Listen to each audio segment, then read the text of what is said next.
चिराग पासवान अक्सर खुद को पीएम मोदी का हनुमान कहते हैं, लेकिन पिछले कुछ दिनों में देखा गया है कि वो कई मुद्दों पर सरकार से भी अलग दिखे और बीजेपी से भी। लेटरल एंट्री से कोटे के भीतर कोटा जैसे मुद्दे पर वो बीजेपी से अलग दिखे।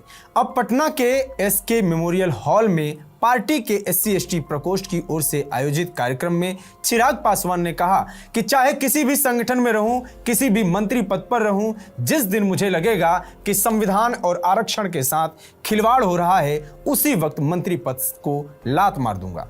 जैसे मेरे पिता ने 1 मिनट में मंत्री पद का त्याग किया था, उसी तरह 1 मिनट में मंत्री पद त्याग दूंगा। जानकारों का कहना है कि चिराग पासवान के इस बयान के कई मायने हैं। बिहार में विधानसभा चुनाव होने वाला है। चुनाव को देखते हुए चिराग बिहार में अभी से फ्रंट फुट पर खेलते दिख रहे हैं। पिछले कुछ दिनों में उन्होंने नीतीश कुमार के प्रति भी नरमी दिखाई है। हालांकि लगातार बीजेपी के खिलाफ जाना चिराग के लिए मुसीबत भी हो सकता है, लेकिन ऐसा लगता है कि चिराग उस मुसीबत को उठाने को तैयार हैं।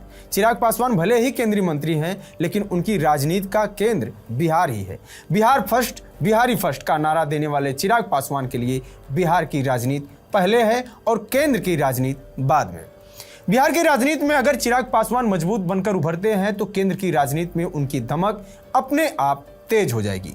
कोटे के भीतर कोटा के विरोध में विपक्षी दलों ने 21 अगस्त को भारत बंद का आह्वान किया था।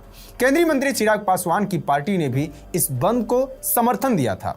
चिराग ने कहा था कि SC/ST आरक्षण का आधार आर्थिक असमानता नहीं, छुआछूत जैसी कुप्रथा है।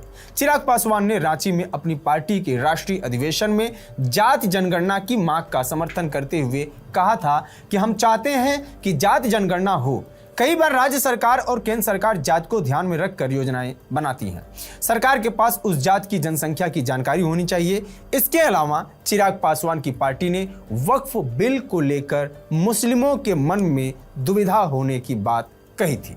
चिराग पासवान आगामी बिहार विधानसभा चुनाव में 40 सीटों पर दावेदारी ठोक सकते हैं। पिछले विधानसभा चुनाव में उनको सीटें भले न मिली हों, लेकिन उन्होंने दिखा दिया था कि बिना सीट जीते भी वो बड़ा खेल कर सकते हैं।